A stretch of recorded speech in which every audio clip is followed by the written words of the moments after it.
자, 여러분 안녕하세요. 김동규 교수입니다. 자, 저번에 우리가 시의 날개 위에 괴테와 음악에 대해서 이제 다 하지 못하고 157초까지 했죠, 아마. 그래서 오늘은 150 조금 더 올라가야 되겠네요.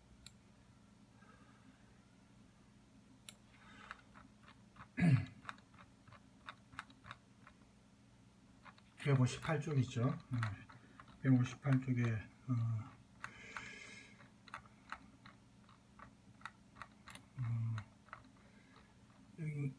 여기 맞네요. 자,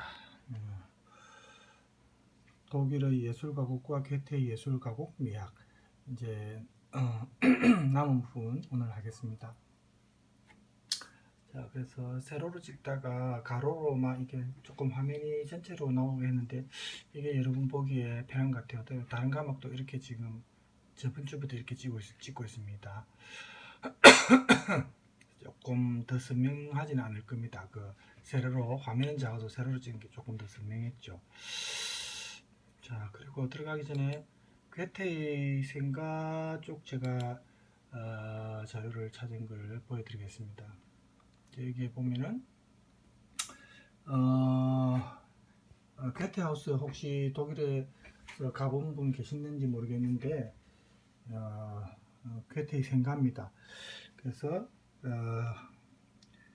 저는 베네테의 슬픔을 또 집필할 때 이탈리아 여행을 기획할 때 괴테 생가가 제가 독일에 유학할 때도 간 적이 있는데 실제로 가보면은 굉장히 아주 아담하고 작습니다.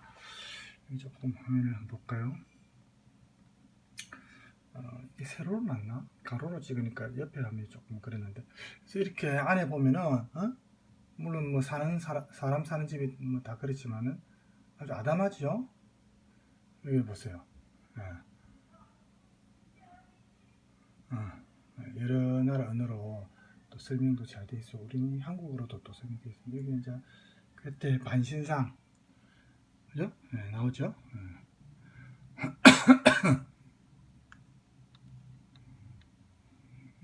여기 이제 작은 그 물도 먹을 수 있는 정원 안에 이런 게 있습니다.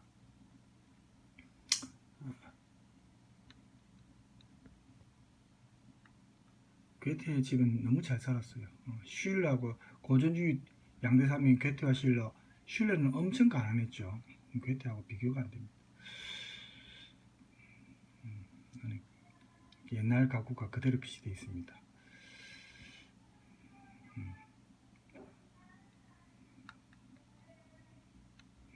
계단을 해서 올라가고 이제 안에 가면은 이렇게 액자 속에 괴테와 관련된 그림들이 많이 사진이 걸려 있습니다. 액자 속에. 좀 가까이서 찍은 겁니다. 주로 이제 토론하고 사람들 왔을 때 담소 나누는 그런 장소고, 이름이 패킹 북경방, 약간 북경식이죠. 예, 중국 그런 느낌 나죠. 여기는 이제 음악가들, 우리 괴테와 지금 음악에 관련되어 있는데 음악가들 사진도 많이 있어요.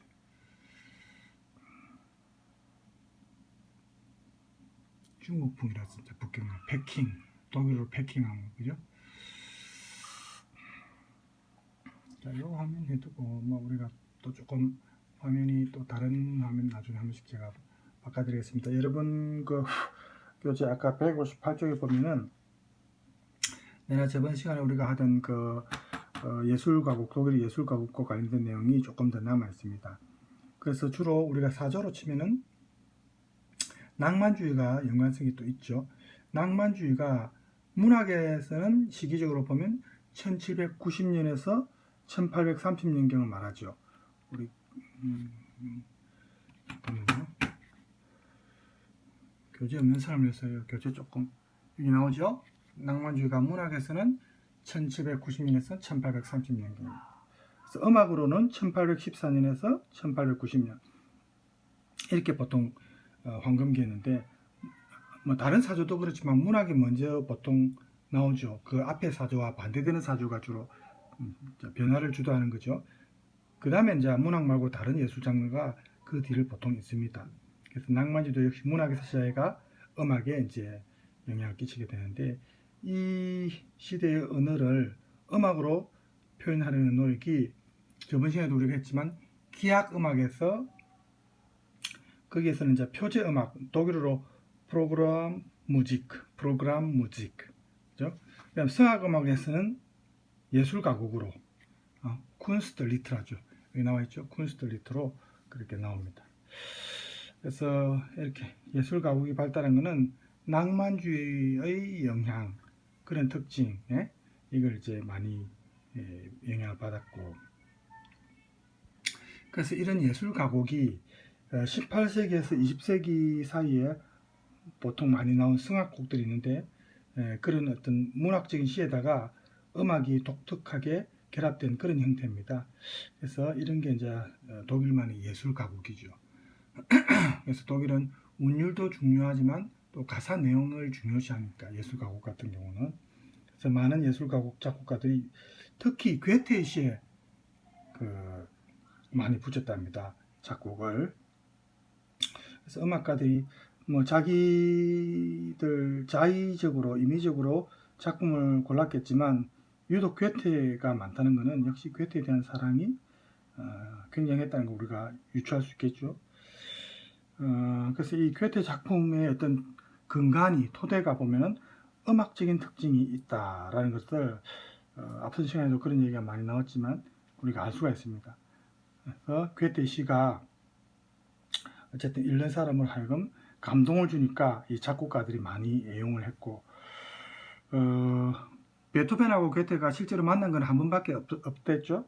베토벤도 어쨌든 괴테에 대해서 자기가 뭐 그런 괴테를 굉장히 존경한다는 말을 한 적이 있죠.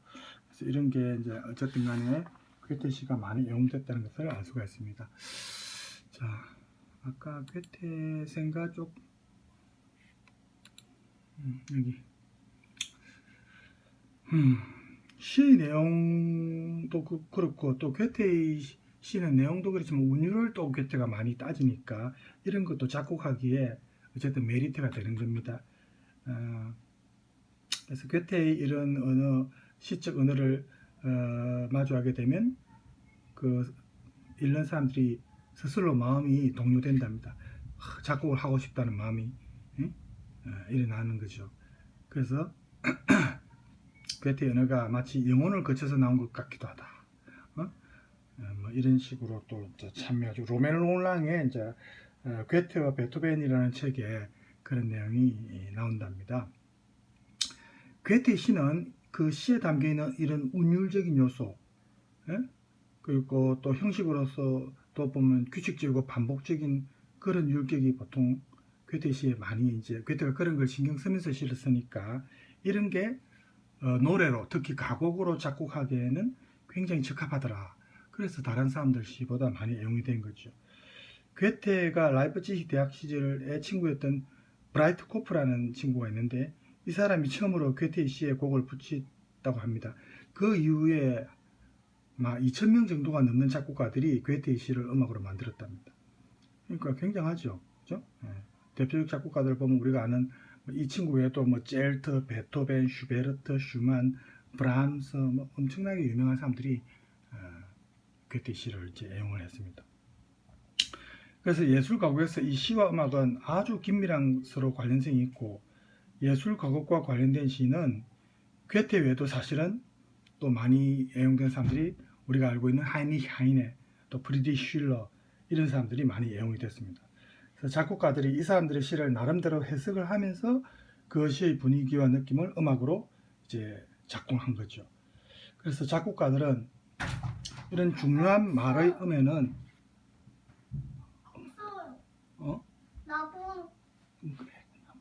문 닫고 가세요.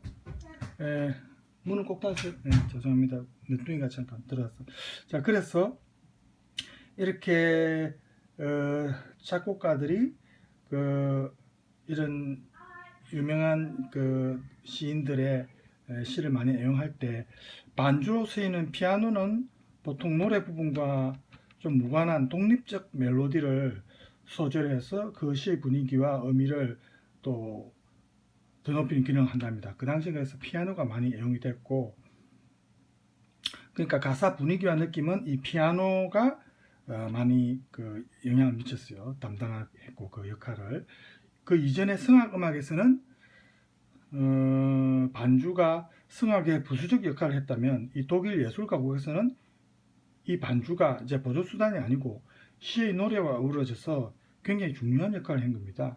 그래서 예술 가곡은 말하자면 문학과 음악이 서로 조화를 이루는 것이다. 서로 균등하게. 예. 그래서 문학 작품에 가락을 붙여서 하나의 음악을 만들어 완성해내고, 이렇게 시와 피아노 반주 또 사람의 노래, 이렇게 세 요소가 잘 조화된 복합 예술 작품이 예술 가곡이다. 이렇게 우리가 말을 할 수 있습니다. 시에서 느끼는 이런 감정적인 요소와 의미를 음악에 생생하게 표현하고, 음악도 시에서 많은 영향을 받고 서로 이렇게 커뮤니케이션이 이루어지는 거죠.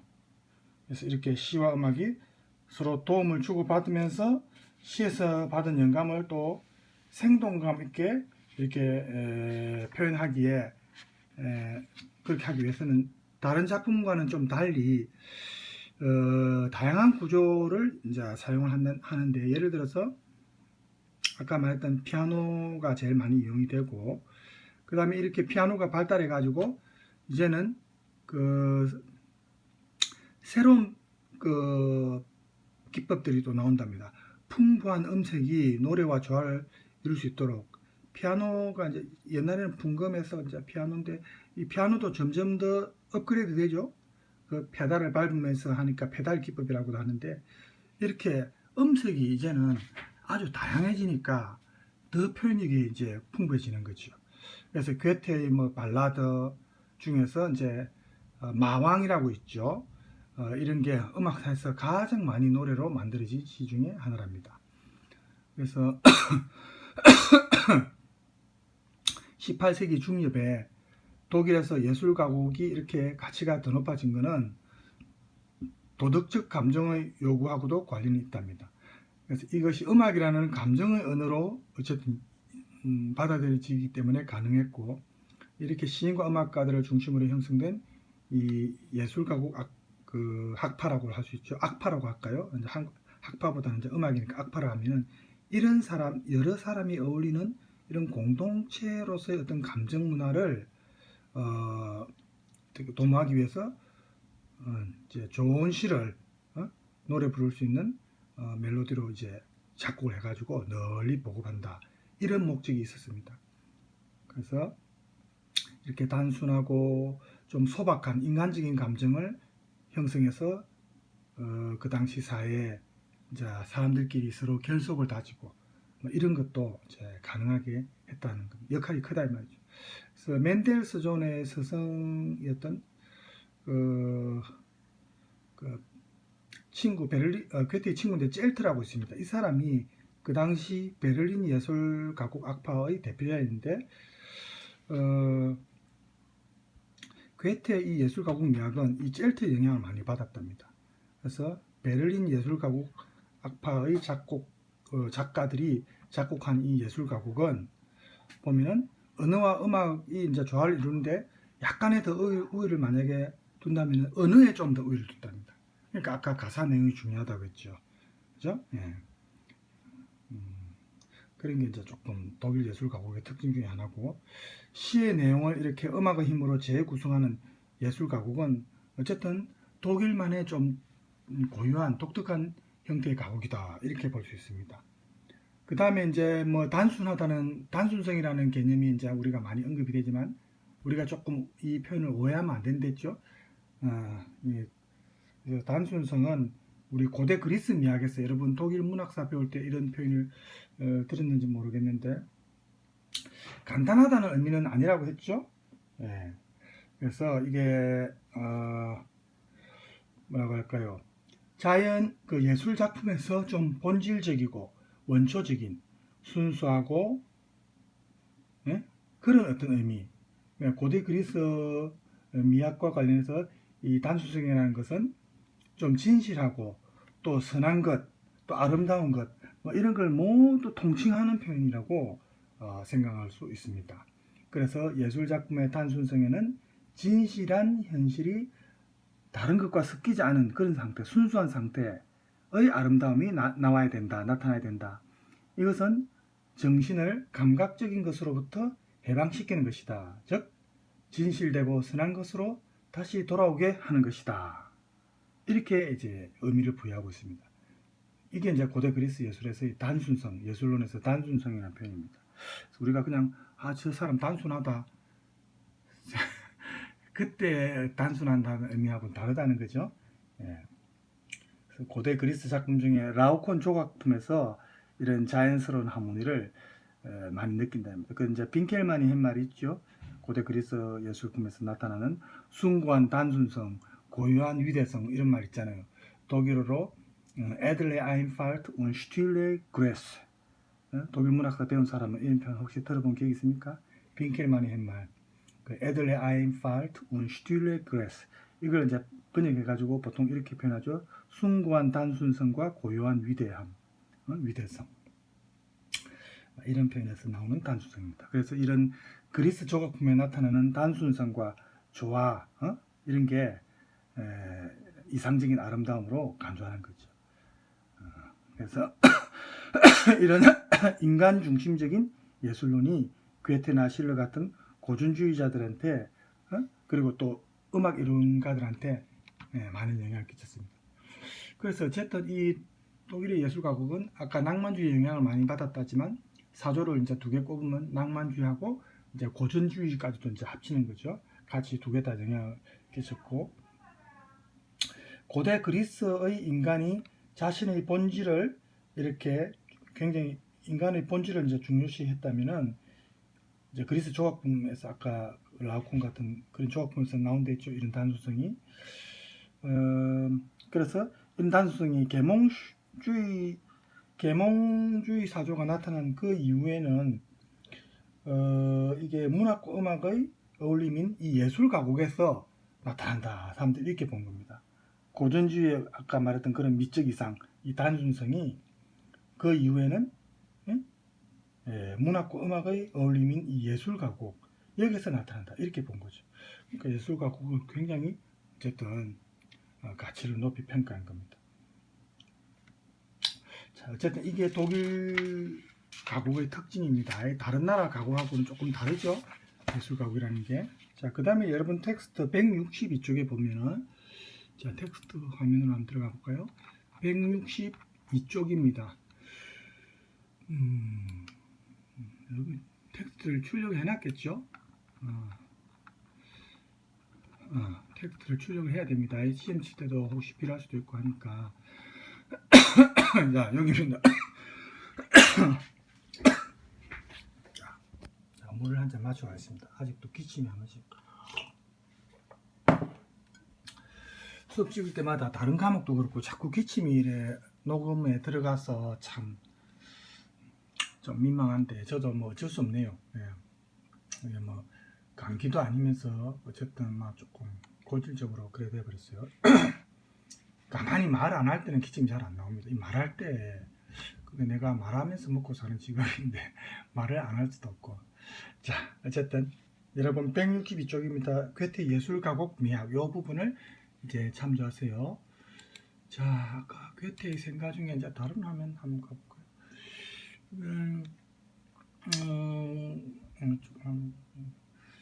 이제 많은 방 중에 하나입니다. 괴테의 방이 생가가 크진 않지만 구석구석에 이렇게 오밀조밀하게 뭐 많아요.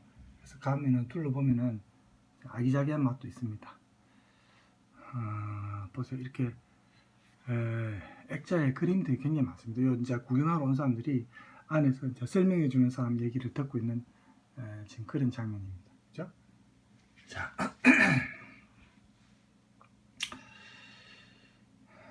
자, 일단 이 화면 고정시키고 조금 이제 내용을 하다가 또 다른 화면 해드릴게요. 괴테 예술가곡 미학 같은 경우는 자, 예술가곡에서 추구된 이런 아까 말했던 단순성 이념에 최고의 가치를 부여했는데 괴테는 그래서 음악가들에게 시인들과의 공동 작업을 많이 중요시했습니다. 요구했습니다. 괴테에게 있어서 이 음악과 언어가 서로 통합하고 조화를 이루는 것은 굉장히 중요했고 또 괴테의 관심사는 이렇게 색과 두 현상을 이렇게 나타나게 하는 한 차원 더 높은 법칙을 찾는 거였습니다. 그래서 괴테의 음악론은 물리적 의미에서는 그 음향학이죠. 음향학으로 돌아가는 것만을 의미하는 건 아닙니다. 괴테의 음악 예술은 인간 자체에서 나오는 것, 즉 우리 인간 스스로가 하나의 울리는 도구다. 인간 자체가 하나의 음악 도구다 이렇게 보는 거죠. 그래서 음악 이념은 음의 세계가 목소리로부터 귀로 이렇게 이제 전해질 때 그런 과정에서 어떤 감동을 윤리적 감동이든 또 감각적인 것은 이런 게 사람마다 다르겠지만 이런 감동을 불러일으킨다 이렇게 본 겁니다. 그래서 그 근원적 현상이 괴테가 봤을 때는 바로 노래다. 노래는 길들여서 교육에 의해서 익혀진 것이 아니라 주어진 것이 그 사람 자체에 내서 선천적으로 주어진 것이 그 사람의 어떤 인생 경험을 통해서 그죠? 그런 게 이제 하나의 또 악기 도구처럼 울려 나오는 거다. 자, 문학적으로 어쨌든 표현했죠. 그래서 이런 교육적 취지의 효과적인 전달을 위해서 시인과 작곡가에게 쉽게 이해할 수 있는 좀 어법, 좀 투명하고 명백한 어법, 노래의 가사가 너무 어려우면 안 되겠죠. 그죠? 그런 게 이제 필요했고, 예술 가곡 작곡가에게 요청되는 것은 이런 언어와 음악이 조화를 이루어야 된다, 통일되어야 된다. 그 다음에 이때 언어는 우리 인간의 어떤 불명확한 음악보다는 우리 인간의 이성이 조금 더 중시되어서 전체적이고 보편적으로 그러니까 음악의 어떤 그 음향도 물론 조화를 이루어야 되지만 역시 인간의 이성, 그러니까 인간의 언어가 이제 조금 더 우위를 두는 거죠. 언어에 괴테 같은 경우는 그래서 이런 이유로 괴테의 시 같은 거 이제 노래로 만들 때 각 절을 보면은 이제 반복되는 그런 멜로디 있죠. 이런 데서 이제 느낌이 통일되는 느낌을 우리가 받을 수가 있습니다. 괴테의 서정치를 전문적으로 작곡했던 사람들 중에 아까 친구 라이하르트라고 있었죠. 이 사람이 괴테에게 있어서 음악적인 주제들을 논의할 수 있는 작곡가로서 이 두 사람이 괴테하고 친구와 라이하르트가 서로 굉장히 친밀했는데 괴테의 시를 바탕으로 한 작곡가들이 많이 나올 수 있는 계기를 이 라이하르트가 어쨌든 주도적으로 했습니다. 만들었습니다. 계기를 제공한 사람이 이 사람이에요. 라이하르트는 그 당시 예술과 문학의 중심지였던 베를린에서 활동했던 소위 베를린 악파, 독일어로는 베를린의 슐레입니다. 우리가 슐레 하면 원래 학교지만 또 학파라는 뜻으로도 보통 쓰이죠. 네, 이건 음악이니까 학파를 안 하고 제가 아까 베를린 악파라고 했죠. 그렇게 우리가 이제 또 명칭을 부여해 주는데 이 베를린의 슐레의 중심 인물이었습니다. 라이하르트가. 그래서 시의 음악을 결합시켜서 새로운 예술 가곡으로 발전시키는 어쨌든 토대를 마련한 사람입니다. 그래서 이 두 사람 간의 우정, 괴테와 라이하르트와의 우정이 계속 이어졌으면 참 좋았을 텐데 나중에는 좀 관계가 좀 멀어졌어요. 그래서 그 자리를 대신한 인물이 나중에 젤트입니다. 아까 젤트라는 인물 들었죠? 그래서 젤트가 괴테의 시를 그 뒤를 이어서 가곡으로 많이 만들었습니다. 괴테 시에다가. 그래서 괴테가 자신의 시를 이제 음악으로 작곡한 사람 작곡가들 중에서 베토벤이나 슈베르트의 가곡보다 이 젤트나 아까 나왔던 친구 라이하르트의 가곡을 더 좋아했습니다. 굉장히 단순성, 명료함이 자기는 마음에 들었던 거예요. 괴테는 음악에 너무 많은 관심을 뺏기지 않고 너무 음악에 중요한 역할을 부여하는 게 아니고 아까 말했다시피 가사지요. 시를 조명할 수 있는 그런 어떤 작곡을 괴테가 좋아했는데 이 두 사람이 그런 곡을 많이 만들어낸 거죠. 그래서 가능한 한 이 괴테는 자기 자신의 시가 좀 단순하고 소박하게 작곡되기를 원했기 때문에 그렇습니다. 왜냐하면 저 음악이 이 시의 정치를 파괴하면 안 된다. 괴테는 항상 그런 생각을 했어요. 그래서 이 두 사람이 어쨌든 괴테하고 맞은 거예요. 괴테의 이런 시적인 정치는 인위적인 관습에 물들지 않은 어떤 자연과 조화를 이루는 것이고, 또 뭐 이론적 규칙이나 뭐 이런 거를 통해서가 아니고 영감을 통해서, 그죠? 자연스러운 어떤 영감을 통해서 표현되는 것이다. 그래서 괴테에게 시적인 것은 꾸밈 없는 자연적인 감정이 드러나는 것이 중요했습니다. 괴테의 작품들이 이렇게 자연관에 보통 토대를 두고 있고, 또 작품 속 인물들의 삶을 쭉 보면 주로 근원으로 해결하는 자연적인 어떤 법칙들이 보통 나오죠. 우리 괴테의 교양소설 중에 빌헬름 마이스터의 수업시대, 그죠? 빌헬름 마이스터 레르야, 원어가 그랬죠. 여기에 보면은 등장인물 중에 가장 방금 말했던 이런 자연적인 법칙, 근원 현상으로 돌아가는 여기 자연적인 법칙과 관련된 인물이 소녀 민용이죠. 민용. 이 민용이 시의 화신 아닙니까? 이 작품에서, 그죠? 그래서 고전주의에서 낭만주의에 이르는 많은 작곡가들이 노래로 만들었던 괴테의 이 민용의 노래. 제목이 그였죠. Kennst du das Land? Kennst, 캔낸 동사 여러분 알죠? 뭐 알다 할 때. Kennst du, 너 아느냐 이 말이죠. Das Land, 그 나라를, Land, 영어의 land죠. 그러니까 당신은 그 나라를 아십니까? 라는 그 민용의 노래 있죠. 그래서 많은 작곡가들이 이걸 이제 음악으로 또 많이 표현했지 않습니까? 그죠? 그런 게 이제 괴테의 작품 중에서 민용의 노래가 이제 많이 이용이 됐고, 그 다음에 보니까 그 괴테가 이제 한 말 중에 아리아는 순간적인 감정을 표현하는 것이기 때문에 그것에 완전히 이제 빠져가지고 매몰돼가지고 그렇게 부르는 게 이제 노래가 아리아고, 이 아리아에서 음악은 정말 압도적인 겁니다. 그래서 아리아에서 가사는 단지 감정을 전달하는 그런 역할밖에 안 한다. 그래서 아리아를 부르는 가수는 어떤 특정한 감정의 전달자로서 자신의 음악적 능력을 뽐내는 그런 것이 아리아 가수는 중요하고, 자연적 인간을 나타내는 것은 아니다, 이렇게 봤습니다. 그래서 괴테는 반대로 예술 가곡을 좀 더 중시했죠. 예술 가곡에서는 순수 음악적인 것이 아니라 인간적인 것이 중요하다. 즉, 이 예술 가곡에서는 민요에서 볼 수 있는 어떤 원초적인 인간 정신이 나타나기 때문이다, 이렇게 말을 했습니다.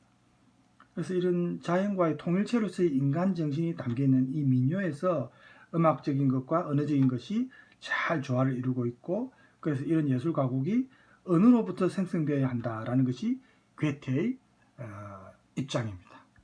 변함없는 입장이죠. 자, 그래서 괴테가 이렇게 어쨌든 예술 가곡과 관련해서 굉장히 중요한 인물이라는 걸 우리가 이런 내용에서 확인할 수 있습니다. 자, 이 괴테의 생각 중에 이제 설명 듣는 부분은 조금 다른 화면을 갖고, 괴테 제가 생각에 갔을 때 그 뒤에 또 조금씩 보완이 됐는지 다른 게 또 조금씩 있었습니다. 아마 뒤에 찾은 자료가 또 있겠죠, 그죠? 몇 년 뒤에 가보면은 조금 달라진 게 있습니다. 전체적으로 바뀐 건 없지만, 그죠? 이것도 제가 갔을 때하고 조금 느낌은 다른데 사진으로만 봤으면 잘 모르겠습니다. 괴테의 서가죠. 주로 서재에서 시간을 많이 보냈습니다. 자, 괴테의 서재에 고정시키고 잠깐 내용을 남은 부분을 좀 더 봅시다. 그래서 괴테가 예술 가곡 그 작곡가들한테 좀 바랬던 것이 괴테 말 중에 이런 말을 했어요. 듣는 이가 시의 기본 느낌에 젖어들 수 있도록, 듣는 사람이 시의 기본 느낌에 젖어들 수 있도록 거기에 초점을 맞춰야 된다, 유념해야 된다, 이렇게 괴테가 말했습니다. 그래서 보통 이걸 문학적으로 음해화적 기법 이런 말도 합니다. 해화란 말은 여러 말들 그림을 의미하는 거죠. 음은 이제 음악에서의 그 음이니까 음해화적인 기법 이렇게도 말을 합니다. 그때 방금 이 표현을. 그래서 자연의 소리, 예를 들어서 뭐 냇물 흐르는 소리나 천둥 번개 치는 소리나 이런 거를 음으로 그려내는 것은 그려내는 거를 괴테는 아름답게 생각 안 했습니다. 슈베르트가 작곡한 괴테의 발라드, 아까 마왕 있죠? 이 괴테가 그래서 별로 좋아 안 했답니다. 사람마다 취향이 다르겠지만 괴테는 이런 음보다는, 물론 음도 뭐 역할이 없는 건 아니지만 그 시적인 내용 자체를 괴테가 중시했으니까. 그래서 괴테에 의하면 이 진정한 예술가는 개인의 표현이 아닌 보편적이고 객관적인 인간성을 표현하는데 좀 더 힘을 쏟아야 된다. 이렇게 괴테는 본 겁니다. 그래서 괴테는 시에 내재되어 있는 이 서정적인 성격이 음악을 통해서 이제 귀를 통해서 감각적으로 인지되어질 수 있다. 이렇게 본 거죠. 그래서 괴테에게 예술 가곡은 음해화적 표현이 아닌 좀 상징적인 표현이 되어야 되고 또 식구라든지 이런 시행에 잘 맞는 음악적 형식이 괴테가 추구했던 예술 가곡이다 이렇게 볼 수 있습니다. 그렇죠? 그래서 우리가 이제 벌써 결론으로 가는데 저기 여러분 책에 제 165쪽에 보면은 여러분 여기 이쪽으로 될까요?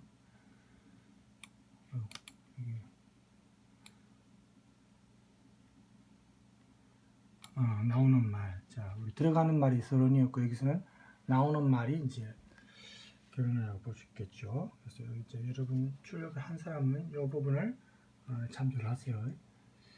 자, 아까 그때 생가에서 소재 부분을 좀 봤고, 그다음 여기는 이제 퀘티 소재에서 이제 들어가면 조금 더 들어가면은 시계가 제가 봤을 때도 근데 여기도 시계가 많네요.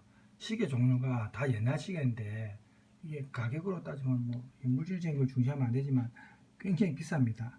그래서 유속 시계가 많은 괴테 생각가 많다는 거 우리가 가본 사람들 압니다. 그죠? 전문 시계가 있고 뭐 그렇습니다. 굉장히 비쌉니다. 예, 나오죠? 예. 왕에게 받은 훈장이라고 합니다. 괴테 본인의 얼굴도 여기 지금 있어요. 그죠? 하여튼 참 대단한 사람입니다. 반신상이 있고, 물론 괴테상은 아닙니다. 이거는 그리스 조각상 중에 하나죠. 자, 옛날 오래된 풍금 책상이고 풍금이 아니고 또 뭐 하여튼 작은 박물관 같아요. 가보면은 괴테 작품과 연관된 그런 것도 또 많이 있거든요. 들어가보면 사람들이 이렇게 안에 들어가서 움직이는 거 보이죠? 인형극장 그 빌헬 마이스터레르야에도 나오잖아요. 그죠? 영상실 이런 것들. 괴테 무세움 박물관 이렇게 돼 있죠.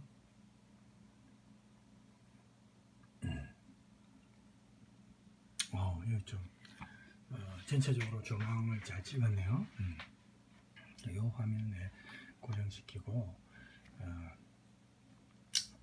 결론을 잠깐 맞아 봅시다. 자, 그래서 음악 전문가들은 괴테의 그 음악적 자질을 물론 이건 거기에 대해서 음악적 자질을 의심하는 사람은 별로 없을 정도로 괴테가 물론 직업적 음악가는 아니지만 시인이었지만 음악에 관심이 많았고 또 재능도 많았습니다. 그래서 괴테가 음악을 이렇게 일상으로 끌어들이고자 했던 시인이었고 음악 이론이나 음악적 교양에 있어서도 지식이 풍부했는데 독일 고전 낭만주의 예술 가곡에 가장 많은 가사를 제공한 시인이 바로 괴테라고 했죠. 그래서 이 괴테의 시에 담겨진 내용이 그게 이제 표방하는 상징성이나 또 언어적 리듬이나 이런 게 음악가들한테 입맛에 맞은 거예요. 많은 영감을 주고. 그래서 괴테 시를 노래로 많이 만들었겠죠. 그래서 그 당시 초창기에는 불모지와 같았던 독일 가곡사에서 아까 말했던 독일 가곡만의 고유한 어떤 예술 가곡 장르를 승립하는데 괴테가 큰 영향을 끼친 겁니다. 괴테는 비록 그가 죽은 이후에 나타날 그 음악적 경향의 변화를 예측하지는 못했지만, 그래서 이제 그 뒤에 보면 음악사에서 기획한 그 획을 그었던 베토벤이나 슈베르트 이런 음악가들을 괴테가 살아 생전에 그렇게 종합적으로 평가는 안 했죠.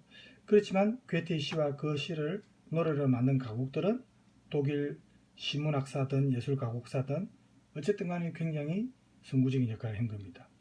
괴테가 음악 자체의 본질보다는 음악을 언어로 어떻게 표현하느냐, 소위 말하는 개념화 시키느냐, 여기에 이 사람이 굉장히 치중을 한 겁니다. 그래서 괴테가 전 학문을 포괄하는 이런 방대한 지식으로 우리가 자연과학적인 관심을 이 사람이 많이 가졌죠. 그래서 이 괴테가 베토벤으로부터 낭만주의 작곡가로 이어지는 이런 새로운 음악에서 나타나는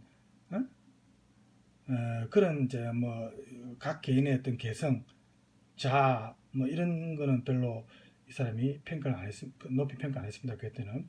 괴테에 의하면은 진정한 예술가는 이런 개개인의 표현이 아닌 보편적인 그런 인간성의 표현. 어떻게 보면 이건 결국 고전주의의 특징이죠. 그래서 괴테는 고전주의적인 어떤 성향을 강조한 겁니다. 예술 가곡이 결국 이런 시의 내용이 중요하다는 게 이런 거에서 유리한다고 볼 수 있어요. 그래서 듣는 사람에게 어쨌든 간에 좀 너무 감정을 중시해가지고 예를 들어서 슈베르트의 곡 같은 경우에 어떤 아픔 감정을 유발하는 슈베르트의 마왕 이런 거를 괴테는 별로 안 좋아했댔죠. 그래서 또 베토벤에게서 나타나는 강한 어떤 개성, 강한 자아 이런 것도 크게 선호하진 않았습니다. 그리고 또 모차르트는 그렇지만 모차르트 같은 경우는 괴테에게 있어서 정말 기적 같은 천재적인 존재로 보인 거예요. 14살 소년으로서 괴테가 죽기 직전에 에크만과의 대화에서 14살 소년으로서 보았던 7살 신동 모차르트에 대한 기억은 괴테에게도 생생했는데 그래서 모차르트에 대한 애정도 많았습니다. 그래서 괴테는 결국 이 모차르트에게서 전형적인 고전적인 예술가상을 왔다 찾았다 이렇게 볼 수 있습니다. 비록 괴테의 음악에 대한 견해가 이렇게 고전주의에 조금 너무 치중하고 있지만 거기에 머물러 있지만 독일 가곡사에서 어쨌든 괴테가 공헌한 바는 독일 예술 가곡에서 그 공헌한 바는 정말 압도적이었습니다. 그래서 괴테 시가 아까 말했다시피 그렇게 수많은 작곡가들이 영감을 받은 시가 괴테 시 아닙니까? 그죠? 그래서 이렇게 영감을 중요시하고 삶에서나 또 미학적인 면에서 이렇게 틀에 딱 맞춰진 이러한 거는 별로 괴테는 싫어했어요. 이렇게 우리 인간의 정신을 축소시키는 속물적인 어떤 프레임, 우리 요즘 프레임이라는 말 쓰죠. 딱 틀에 짜여진 거. 이런 거는 괴테는 거부했습니다. 여기에서 해방되어야 된다. 진정한 시는 이렇게 인위적인 작업을 거치지 않고 마음에서 흘러나오는 자연스러운 어떤 아까 말했던 단순성, 진정한 자연스러운 어떤 단순성이 표방되어야 된다. 괴테가 비록 새로운 시대의 음악을 수용하는 데서는 조금 이 사람이 주저했지만 어쨌든 괴테 시가 문학 작품뿐만 아니고 노래로서 굉장히 많은 작곡가들의 영감을 불러일으켰다는 것은 우리가 인정하지 않을 수가 없습니다. 그죠? 어쨌든 우리가 이제 마칠 시간이 다 됐는데 예술 가곡에 있어서 괴테의 시는 거의 압도적이다. 이렇게 우리가 한마디로 결론을 지을 수 있겠습니다. 자, 괴테가 우리가 독일 문화원을 괴테 인스티튜트라고 할 정도로 이 사람이 문학뿐만 아니고 모든 영역에서 그러니까 독일의 어떤 문화와 관련해서는 정말 중요한 역할을 한 사람이니까 이 음악에서도 역시 다루지 않을 수가 없죠. 그래서 우리가 괴테와 음악에 관련해서는 일단 이 정도로 하고 일단 마치고 다음 차시에는 저는 이제 독일 가곡을 할 건데 저번 시간에 제가 유튜브를 통해서 링크를 못한 이유는 여러분 자, 그랬죠. 저작권 때문에 그렇게 됐습니다.